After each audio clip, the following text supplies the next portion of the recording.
Hello and welcome to all this. मैं रंजीत सिंह आपका स्वागत करता हूं। दोस्तों BCCIL के जो ऑब्जेक्शन क्वेश्चंस हैं उनकी पूरी लिस्ट में यहाँ पर लेकर के आया।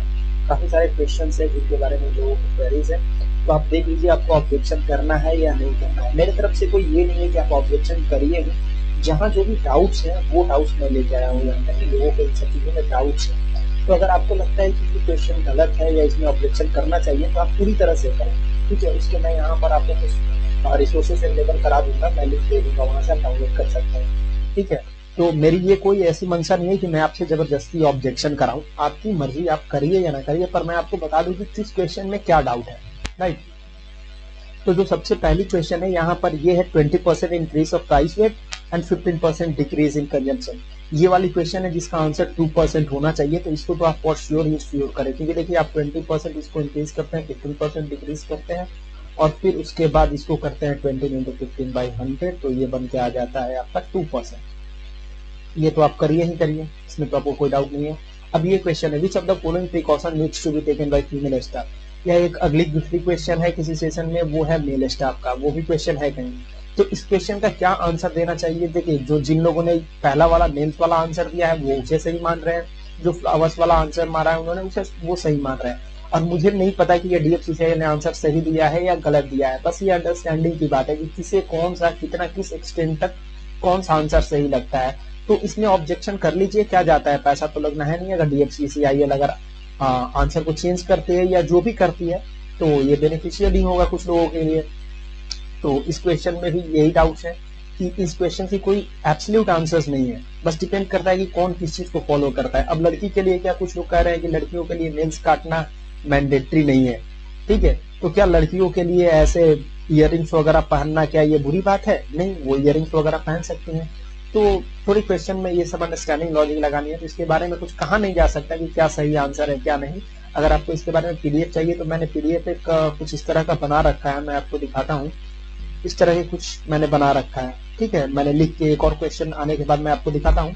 द एम्प्लॉइज देखिए must be in all aspect, क्या होना चाहिए, उसकी बॉडी लैंग्वेज यूनिक होनी चाहिए या dress code. Dress code is kind of materialistic thing, ये मटेरियल चीज है ड्रेस। पर जब आप एम्प्लॉय की बात करते हैं तो मोस्ट प्रोबेबली हम लोग उसकी कुछ क्वालिटी उसकी कैरेक्टर्स की बात करते हैं। तो बॉडी लैंग्वेज जो होती है ना एक इंट्रिंसिक क्वालिटी होती है किसी पर्सन की या किसी भी एम्प्लॉय की, तो शायद यहाँ पर बॉडी लैंग्वेज ज्यादा सूट करता है और ड्रेस कोड दिया है इन्होंने। खैर फिर मैं वही कहूंगा कि DFCCIL के अनुसार उन्होंने कहाँ से क्वेश्चन लिया है, क्या सोच के आंसर दिया है, ये उन्हीं पर डिपेंड करता है। हम लोग बस अपने तरफ से ऑब्जेक्शन कर सकते हैं, राइट। इसके लिए मैंने ये PDF बना रखा है, देखिए the answer of this question is not absolute. कुछ इस तरह से लिख दीजिए, the body language of person is intrinsic quality which must be possessed by a good employee. Dress code depends on upon an organization that what they want their employee to wear. Right? Dress doesn't define an employ. ये एक important point मैंने लिखा है कि dress किसी employ को नहीं define करते। किसी एम्प्लॉय को उसकी बॉडी लैंग्वेज, उसकी इंटेलेक्ट, उसकी नॉलेज, उसकी कम्युनिकेशन स्किल, ये सारी चीजें एम्प्लॉय को डिफाइन करती हैं, जो क्वालिटीज होते हैं। इस वजह से मुझे लग रहा है कि यहाँ पर बॉडी लैंग्वेज ज्यादा सूट करता है, राइट। फिर नेक्स्ट क्वेश्चन हम लोग देखते हैं कि कौन सा क्वेश्चन है, when was the railway board form. ये सबको पता है कि यहाँ पर 1901 में एक कमीशन का गठन किया गया था और 1905 में लॉर्ड कर्जन द्वारा फॉर्मली अनाउंस किया गया था। बाकी पता नहीं कि इसका आंसर रेलवे क्या मानेगी, पर यहाँ पर हमें ऑब्जेक्शन करने में कोई दिक्कत नहीं होनी चाहिए। देखिए इसके लिए मैंने ये आपको दिखा दिया, देखिए ये इंडिया रेलवे बोर्ड एक्ट 1905, आप जाएंगे एक वेबसाइट है इंडिया सिविल कोड करके,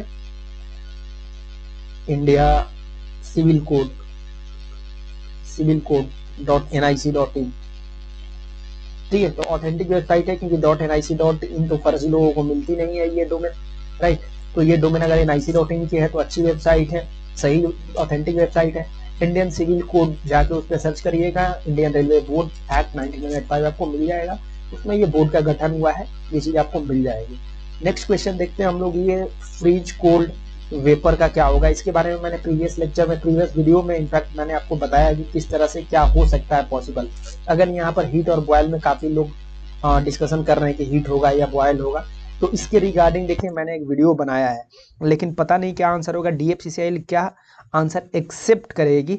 पर हमारे अनुसार ये बॉयल ज़्यादा सूट करता है, कुछ लोगों के अनुसार हीट ज़्यादा सूट करता है। उसके लिए मैंने ये क्लास 11th की PDF आपको यहाँ दे के रखी है कि जो कंप्लीट वेपर होता है ना, कंप्लीट वेपर देखिए ये भी देके रखा है। कंप्लीट वेपर जो है वो आफ्टर बॉइलिंग पॉइंट होती है, बॉइलिंग पॉइंट तक तो लिक्विड प्लस वेपर एग्जिस्ट करता है, ठीक है। और हीटिंग प्रोसेस तो आपको दोनों तरफ हो रही है ना, आप अगर लिक्विड से लिक्विड के वेपर रीजन में हो तो भी आप हीट कर रहे हो, और यहाँ पर आप बॉइलिंग पर भी हो तो भी आप हीट कर रहे हो। तो कंप्लीट जो बॉयल हो जाता है वो बॉइलिंग पॉइंट के बाद की चीज़ों को हम लोग कहते हैं कि बॉयल हो गया। अभी तो ये जस्ट हीटिंग हो रही है, इस वजह से ये क्वेश्चन में थोड़ा बॉयल डालने का लॉजिक लगता है कि आंसर सही होगा। और जो कन्फ्यूज़न है देखिए यहाँ पर थोड़ा वर्ड्स वगैरह को समझना पड़ेगा। देखिए थोड़ा ये कोल्ड है, कूल होता तो हम लोग यहाँ पर देखिए कोल्ड है, यहाँ पर सबसे पहले कोल्ड है तो हम यहाँ क्या ढूंढने की कोशिश करेंगे, हॉट वर्ड ढूंढने की। हॉट वर्ड तो इधर है नहीं, राइट, तो इधर बॉयल है। कुछ ऐसा थोड़ा सा इसमें कन्फ्यूज़न है। जैसे देखिए मैंने एनालॉजी देकर रखा है कि जैसे स्कूल में टीचिंग होती है तो टेम्पल में क्या होगा, टेम्पल में तो वर्शिप होगी ना। पर अगर ऑप्शंस आपके पास है प्रीस्ट, सेंट, फादर, प्रीचर, तो आप क्या आंसर मारेंगे। कुछ इसी तरह का कन्फ्यूज़न है इस क्वेश्चन में। अगला क्वेश्चन है DFCCIL is being funded through डेब्ट टू इक्विटी रेशियो ऑफ 2:1। देखिए बिल्कुल सही है, DFCCIL के वेबसाइट के अनुसार ये बिल्कुल सही है। क्या है ये, बीइंग फंडेड थ्रू। दूसरी क्वेश्चन है इसी तरह की, जरा देखिएगा, कैपिटल स्ट्रक्चर ऑफ DFCCIL। अब ये कैपिटल स्ट्रक्चर है, इसके रिगार्डिंग कन्फ्यूजन ये है कि यहाँ पर वर्डिंग इन्होंने स्ट्रक्चर यूज़ किया है, और ये जो देखिए PIB की जो डॉक्यूमेंट है ना, PIB की डॉक्यूमेंट में मैं आपको दिखा रहा हूँ, यहाँ पर उन्होंने क्या वर्ड यूज़ किया है, कैपिटल एक्सपेंडिचर। सी, कैपिटल एक्सपेंडिचर, यहाँ पर उन्होंने स्ट्रक्चर नहीं किया है।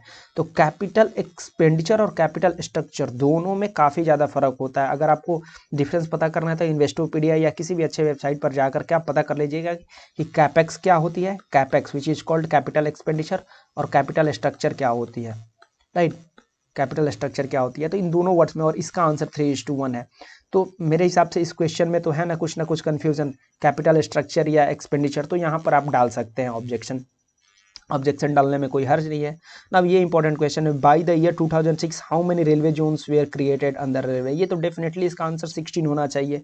क्यों होना चाहिए, इसका मैं लॉजिक दिखाता हूँ आपको। देखिए ये रेलवे जोन 2016, आप इंडियन रेलवे के वेबसाइट पर जाएंगे तो आपको ये मिल जाएगा, जो भी स्टैटिक्स है, ठीक है, ये स्टैटिक्स आपको मिलेगी 2006-7 के कुछ डॉक्यूमेंट्स पड़े हुए हैं उसमें।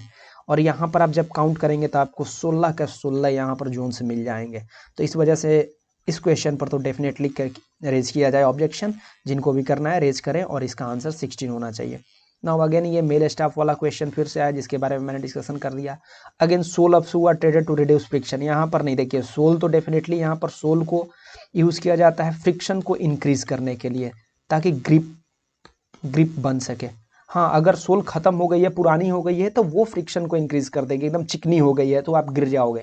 लेकिन नई सोल, जो सोल लगाने का पर्पस यही है कि ग्रिप बढ़े, तो ऑब्वियसली ये sole of shoes are treaded to reduce friction नहीं, पहला ऑप्शन गलत है और दूसरा ऑप्शन बिल्कुल सही है। तो ऑप्शन होना चाहिए ओनली 3। इस क्वेश्चन में देखिए क्या है, एवरेज एलिवेशन ऑफ ईस्टर्न घाट, यहाँ पर ये किलोमीटर दे रखा है, यहाँ पर मीटर होना चाहिए था, तो 600 मीटर आंसर सही होता।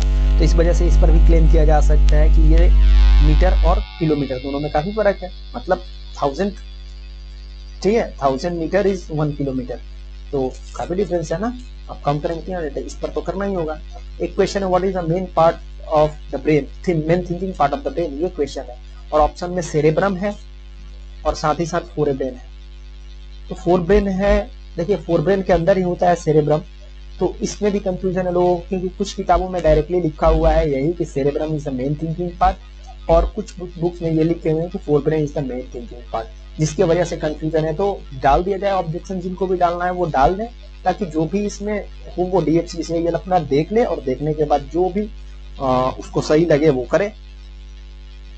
एक जो क्वेश्चन थी वो मैं यहाँ पर आपको फिर से दिखा देता हूँ, ईस्ट इंडियन रेलवे, या कुछ भी लोगों को काफी इसमें कंफ्यूजन था कि इसका क्या आंसर होना चाहिए। कि कलकत्ता रिव्यू वाला जो क्वेश्चन था, जिस सेशन में रिव्यू होगा, ठीक है, उसमें क्या ये आवर इंडियन रेलवे नाम की छपी थी ये आर्टिकल, यही है, देखिए ये देखिए report of our McDonald's structure, इसी रिपोर्ट के बारे में बात की गई है, आवर इंडियन रेलवे है। और इस PDF में नीचे पूरी की पूरी वो चैप्टर है जिसमें वो पूरा आर्टिकल लिखा हुआ है, तो आप इस अनुसार आप ऑब्जेक्शन कर सकते थे। तो जो भी ऑब्जेक्शन आपको करना है कर लीजिए, 1-2 दिन और टाइम बचा है। अगर आपके पास और भी कुछ ऐसा क्वेश्चन है तो टेलीग्राम ग्रुप में आइए, वहां पे भेज दीजिए, लोग सॉल्व करेंगे, लोग बता रहे हैं, वहां पे लोग काफी हेल्पफुल हैं, लोग हेल्प कर रहे हैं सबकी, और आपके जो भी प्रॉब्लम्स होंगे, जो भी डाउट्स होंगे, मोस्ट प्रोबेबली क्लियर हो जाएंगे, और सब लोग साथ मिलकर ऑब्जेक्शन डाल सकते हैं। तो अभी के लिए फिलहाल इतना ही। Till then tata bye bye, thank you so much, take care.